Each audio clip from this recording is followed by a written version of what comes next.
زندگی جو ہے وہ ایک راؤنڈ اباؤٹ کی طرح ہے، گھوم رہی ہے، جہاں سے شروع ہوتی ہے وہیں آ کر کے ختم ہو جاتی ہے۔ اکثر چیزیں ایسی ہیں جو ہماری اللہ نے جس کو بڑھاپا دیا ہے وہ محسوس کرے گا کہ وہ بچپن سے ملتی جلتی ہیں، چند لوگوں کو چھوڑ کر۔ اکثر انسان کے ساتھ جو معاملات ہیں وہ بچپن کی طرح سے واپس پلٹ آتے ہیں۔ اس کو یوں سمجھ لیں کہ ہم نے زمین میں ایک بیج بویا اور اس سے ایک پودا نکلا۔ شروع میں ایک کوپل نکلی، پھر پودا نکلا، پودا بڑھتا بڑھتا درخت بن گیا اور ایک تناور دار درخت بن کر پھر اس میں پھول آئے، پھول آنے کے بعد پھر پھل آئے، اور پھل کے اندر پھر کون سا بیج آیا؟ جس بیج کو ہم نے زمین میں بویا تھا وہی بیج پھر باہر آیا۔ ایک لمبا سفر طے کیا اس بیج نے، زمین سے لے کر پودے کی شکل میں، پھر درخت کی شکل میں، پھر پھل میں، پھول میں، اور پھر پھل میں، لیکن اخیر میں پھر وہی بیج آیا، ایک لمبا سفر۔ اسی طرح سے انسان کے متعلق یہی ہے کہ انسان ایک سفر میں ہے، ایک ایسا لمبا سفر جس میں جانے کے بعد پھر انسان محسوس کرتا ہے کہ میں بہت لمبا سفر کر کے آیا لیکن مجھے جانا کہاں تھا وہ یاد ہی نہیں رہا۔ اب میں اس کو یوں بتاتا ہوں آپ کے سامنے کہ زندگی کے یہ جو نشیب و فراز ہیں، جوانی میں اکثر لوگ مدہوش ہوتے ہیں، انہیں پتہ بھی نہیں رہتا۔ بچپنے کو میں آپ کے بتاؤں، ہمارا بھی ہو یا آپ کا بھی ہو، بچہ جب پیدا ہوتا ہے تو اسے بہت ساری چیزوں میں سہارے کی ضرورت ہوتی ہے۔ کھڑا خود نہیں ہو سکتا، باپ کے یا ماں کے سہارے سے کھڑا ہوگا۔ خود کھا نہیں سکتا، ماں یا باپ اسے کھلاتے پلاتے ہیں۔ اور بڑی موٹی غذائیں یا بھاری بھرکم غذائیں نہیں چبا سکتا، ہلکے پھلکی غذاؤں پر اس کو رکھنا ہوتا ہے۔ دودھ پیتا ہے یا لکوڈ کوئی چیز، بڑی سالڈ چیزیں نہیں کھا سکتا۔ یہ بچپنے کے حالات یہی ہیں۔ چلتے چلتے گر سکتا ہے، اسے اٹھانا پڑتا ہے، اور اس کے علاوہ بار بار ایک چیز کو اسے بتانا پڑتا ہے۔ یہ سب بچپن کی باتیں ہیں۔ پھر اس کے علاوہ بستر میں ہی پیشاب پاخانہ بھی کر لیتا ہے یا کسی کی گود میں کر لیتا ہے، اسے اندازہ نہیں ہوتا۔ میرے عزیزو، یہ بچپن تھا، اس سے ہم گزرے، شعور آیا، جوانی آئی، اور اس کے بعد پھر عمر لمبی ہوئی۔ اب سورہ یاسین شریف کی وہی آیت میں تلاوت کرتا ہوں۔ اللہ عز و جل فرماتا ہے وَمَن نُعَمِّرْهُ نُنَكِّسْهُ فِي الْخَلْقِ، ہم نے جس کو لمبی عمر دی اسے بچپن کی طرف لوٹا دیتے ہیں۔ عموماً دیکھا یہ جاتا ہے کہ بڑھاپے میں آنے کے بعد پھر سے وہی حالات ہیں۔ اب بوڑھا جیسے ہی بڑھاپے میں آیا، چلنے پھرنے کے لیے یہ بھی کسی کے سہارے کا محتاج ہو گیا۔ اکثر تو حالات ایسے ہو جاتے ہیں، جب زیادہ بڑھاپا آئے گا پھر بڑھاپے میں بھی کسی کو پکڑ کر کے چلانا ہوتا ہے، اور پھر وہی حالات کہ بار بار ایک چیز کو بتانا پڑتا ہے۔ اکثر چیزیں بھول جایا کرتا ہے، جیسے بچہ بچپن میں اکثر چیزیں بھول جاتا، بڑھاپے میں بھی یہی حالات ہوتے ہیں کہ کچھ چیزیں یاد نہیں رہتی، اکثر چیزیں بھول جایا کرتا ہے۔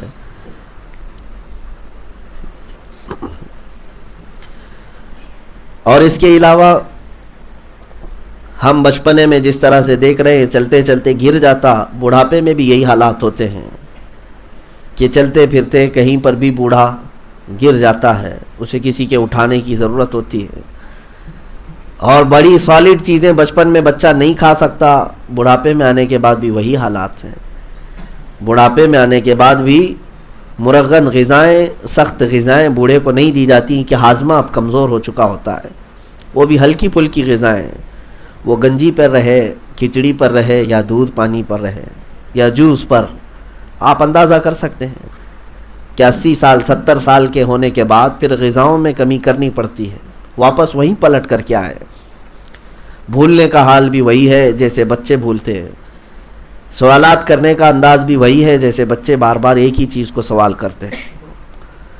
اللہ تبارک و تعالیٰ قرآن پاک میں ساتھ میں یہ بیان کر کے یوں ارشاد فرماتا ہے افلا یعقلون، تو کیا لوگ سمجھتے نہیں؟ کیا اس میں اللہ تعالیٰ کی نشانیاں نہیں ہیں اور اللہ رب العزت اس بات پر بھی قادر ہے کہ بڑے بڑے پہلوانوں کو دبلا پتلا کر دیتا ہے۔ ہم نے دیکھا ہے وقت کے سورما، وقت کے بڑی بڑی طاقتوں کے مالک، لیکن جب ان کا بڑھاپا آیا تو وہ ایسے لاغر اور ایسے کمزور ہو گئے کہ کوئی ان کو اگر نہ دیکھا ہو تو پہلوان کبھی تسلیم بھی نہیں کرتا۔ ہم نے ایسے لوگوں کو دیکھا ہے کہ جو بھاری بھرکم تھے، لیکن شوگر نے آ کر، بی پی نے آ کر یا کینسر نے آ کر انہیں ایسے گلا دیا کہ جیتے جی ان کا سارا حصہ گل چکا ہوتا ہے۔ ہم نے ان کو نہایت ہی کمزور دیکھا۔ میرے عزیزو، زندگی کا یہی حال ہے۔ شیخ سعدی رحمۃ اللہ تعالیٰ علیہ نے جو فرمایا کتنی پیاری بات ہے، فرماتے ہیں انسان کی زندگی 2 ہی جملوں میں ختم ہو جاتی ہے، یہ کمانے کے چکر میں اپنی صحت گنوا دیتا ہے، اتنا کماتا ہے، اسے مال چاہیے، مال چاہیے، پیسہ چاہیے، پیسہ چاہیے، اور کمانے کے چکر میں اپنی صحت گنواتا ہے، اور پھر جب مال آ جاتا ہے تو صحت بچانے کے لیے مال گنواتا ہے۔ اکثر لوگوں کے حالات یہی ہیں کہ پیسے جو آ چکے ہیں وہ اب صرف اور صرف بیماریوں کے علاج میں لگانے پڑتے ہیں۔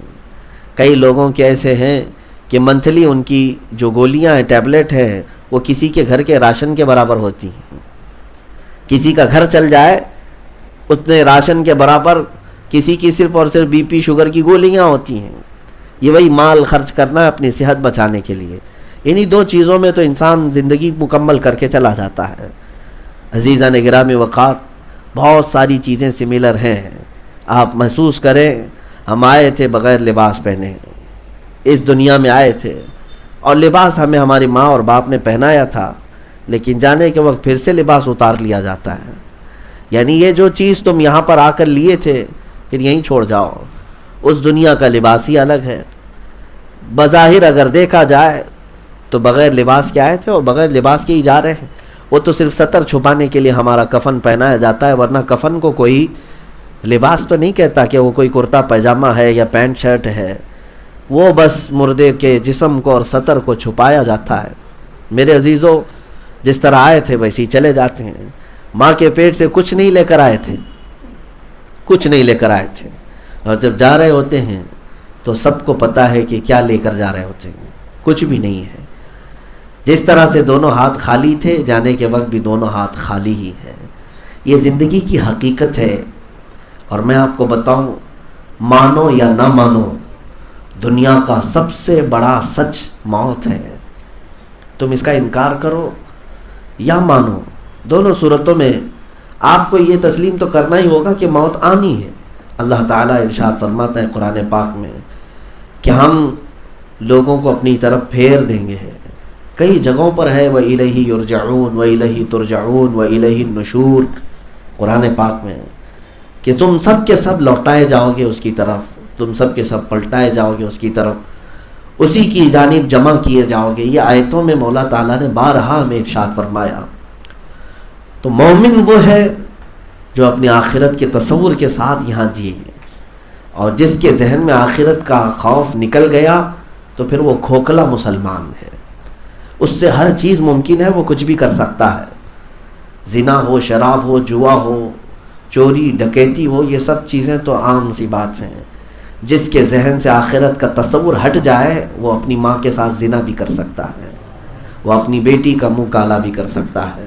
یہ بزرگوں نے فرمایا جب انسان کے ذہن سے آخرت کا تصور ختم ہو جائے، حساب دینے کا خوف نکل جائے، اللہ کے حضور حاضر ہونے کا خوف ختم ہو جائے، تو ہر چیز اس سے ممکن ہے، بلکہ وہ بھیانک گناہ بھی کر سکتا ہے جو جانوروں سے بھی صدور نہیں ہوتے۔ اس لیے میرے عزیزو، آخرت کے تصور کے ساتھ جیے ہیں۔ زندگی بہت تیزی سے 12 بج رہے ہوں رات کے تو گھڑی جیسی ہی آگے بڑھ گئی، ہو سکتا ہے آپ کو اس بات کی خوشی ہو کہ 1 بجنے والے ہیں، 2 بجنے والے ہیں، لیکن یہ گھڑی ہمیں بتا دیتی ہے کہ پھر 12 تو بجنا ہی ہے، 12 بجنا ہی ہے۔ 1 بجیں گے، 2 بجیں گے، 3 بجیں گے، لیکن یہ کانٹا گھوم کر کے واپس پھر 12 پہ لے آتا ہے۔ اسی طرح سے ہماری زندگیاں ہیں۔ جو لوگ ہیپی برتھ ڈے میں اتنی خوشیاں مناتے ہیں، پٹاخے اڑا رہے ہیں، موم بتیاں گل کر رہے ہیں اور کیک سے کھیل رہے ہیں، انہیں ایسا لگ رہا ہے کہ میری زندگی اور ترقی پذیر ہے۔ اس بات پر تو اب بڑے بڑے پارٹیاں بڑے بڑے فنکشن ہال بک ہونے لگ گئے ہیں. نادان ہے انسان جو موت کے قریب جا رہا ہے وہ خوشیوں میں رقص کر رہا ہے. اسے اندازہ بھی نہیں ہے کہ 1 سال اس کی زندگی کا کم ہو گیا اور موت سے قریب ہو گیا. میں نے یہ محسوس کیا ہے. آپ کو میں یہ بات بتا دوں کہ اگر کسی کو یہ بتا دیا جائے کہ اگلے 6 دن کے بعد تمہاری موت آنی ہے, تو مجھے بتاؤ اے مسلمانوں, کتنی پارٹیاں مناؤ گے, کون سی اینیورسری کرو گے؟ زندگی کے یہ دن ختم ہونے پر تم خوشیاں کس طرح مناتے ہو؟ بلکہ اللہ رب العزت کے حضور لوٹ آنے کی فکر اور بڑھ جانی چاہیے.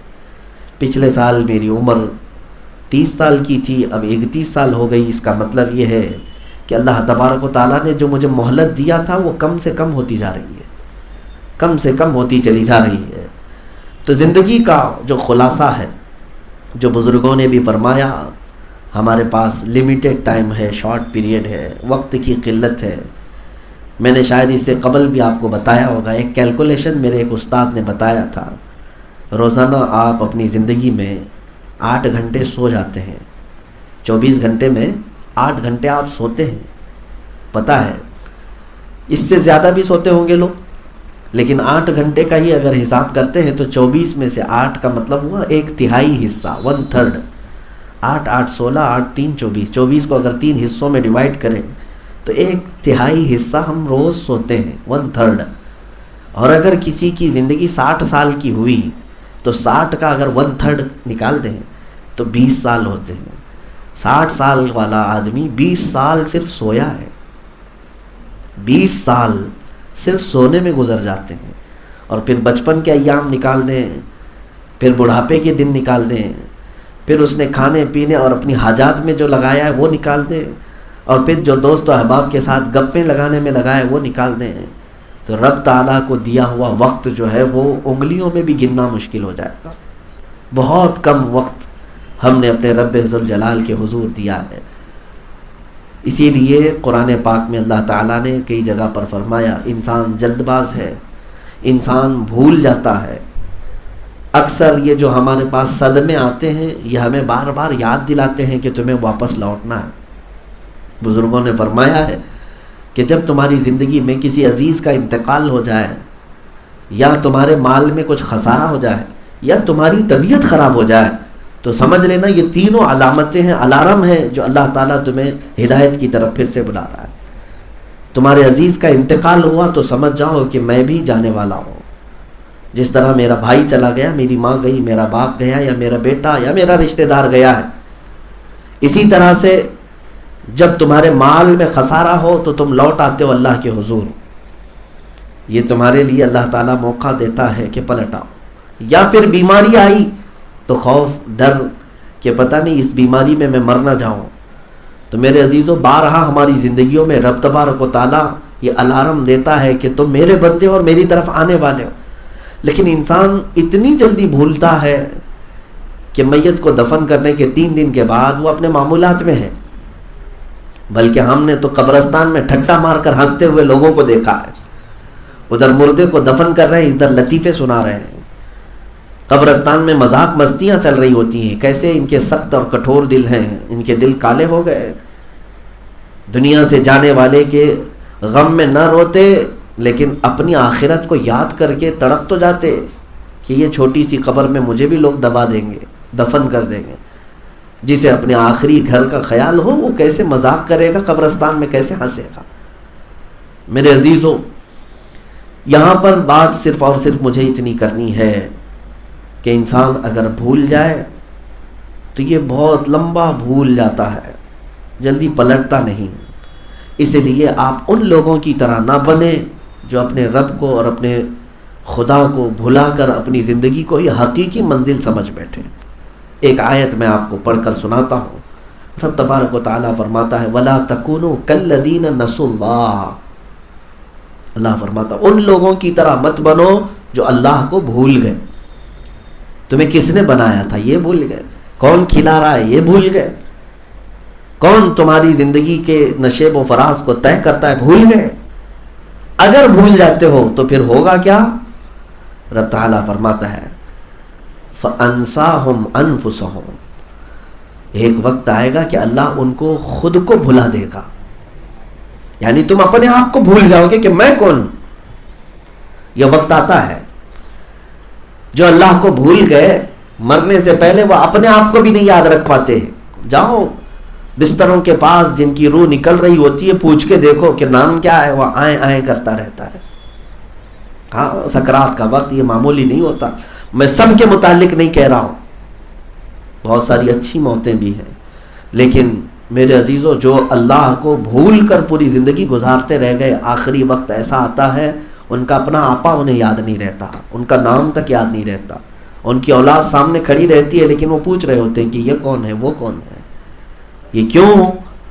وہی قرآن پاک میں اللہ نے فرمایا کہ جو اسی زندگی کو حقیقی سمجھ بیٹھے اور اللہ کو بھول گئے، اللہ تعالیٰ انہیں ان کے اپنے آپ کو بھلا دیتا ہے۔ مولانا فرماتے ہیں، مولانا روم جلال الدین رومی رحمۃ اللہ علیہ، کہ ایک شخص نے ایک طوطا پالا تھا اور اس کی آواز اسے اچھی لگتی تھی، اس طوطے کو اس نے کلمہ سکھایا تھا، رٹا مار کر کے طوطا بار بار یہ لا الہ الا اللہ لا الہ الا اللہ کہتا تھا۔ طوطے سے اسے بڑا پیار تھا۔ ایک دن اس کے پنجرے کے پاس ایک بلہ آیا، طوطا باہر نکلا تھا، بلے نے پنجہ مارا، جیسے ہی اس طوطے کے سر پر پنجہ مارا، طوطا ٹائیں ٹائیں ٹائیں ٹائیں کرتا رہا اور مر گیا۔ بلے نے اس کو اچھی طرح سے پھاڑ دیا۔ مالک دیکھ رہا تھا طوطے کا۔ یہ مولانا روم جب کوئی بات بتاتے ہیں تو وہ روح کی گہرائی میں اتر کے بتاتے ہیں، کوئی کہانیاں نہیں سناتے، اس سے زندگی کا کوئی نہ کوئی ایک اہم بات کھلتا ہے۔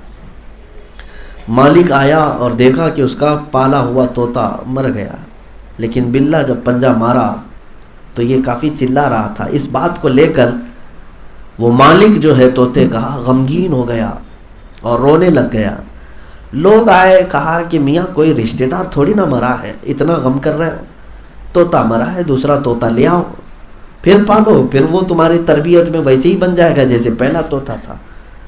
اس مالک نے کہا میں اپنے طوطے کی موت کے غم میں نہیں رو رہا، طوطا طوطا تھا، مسئلہ میرے لیے وہ نہیں ہے، میں نے اس طوطے کو کلمہ پڑھایا تھا، سکھایا تھا، رٹ کر کے یہ بار بار لا الہ الا اللہ لا الہ الا اللہ کہتا تھا طوطا، صبح شام پنجرے میں بولتا رہتا تھا، لیکن آج میں نے حیرت سے دیکھا جب بلے نے اس طوطے پر پنجہ مارا تو طوطا لا الہ الا اللہ کہنے کی بجائے اپنی اصلی آواز نکال رہا تھا، ٹائیں ٹائیں ٹائیں ٹائیں ٹائیں ٹائیں، جو اس کی آواز ہوتی ہے۔ تو یہ مالک کہتا ہے کہ میں نے اتنے سالوں جو محنت کیا وہ چیز ہی میں بھول گیا، جب پنجہ اس کے اوپر پڑا مجھے اس بات کا خوف ستا رہا ہے کہ جب ملک الموت کا پنجہ ہم پر پڑے کہیں ایسا نہ ہو کہ گناہوں کی آواز آ جائے اور کلمہ ہم بھول جائے۔ ہوتا ہے میرے عزیزوں، ہوتا ہے۔ بعض لوگوں کے متعلق سنا گیا ہے کہ جب ان کی روح نکلنے کا وقت قریب آیا تو وہ گانے لگ گئے، کسی کو گالی گلوچ کرنے لگ گئے، گالی دینے کی عادت تھی بچپن سے، بات میں گالی دیتے تھے، کسی نے کلمہ پڑھنے کے لیے کہا ایک بوڑھی عورت کو تو وہ گالی دینے لگ گئی، ایسی گالیاں کہ پھر وہ کفریات تک بھی پہنچ سکتی ہیں، خدا کو گالی دینا، اللہ کو گالی دینا، یا اس کے سامنے جس کا ذکر ہو اس کو گالی دینا۔ انسان اپنی اصلیت پر آ جاتا ہے مرنے کے وقت۔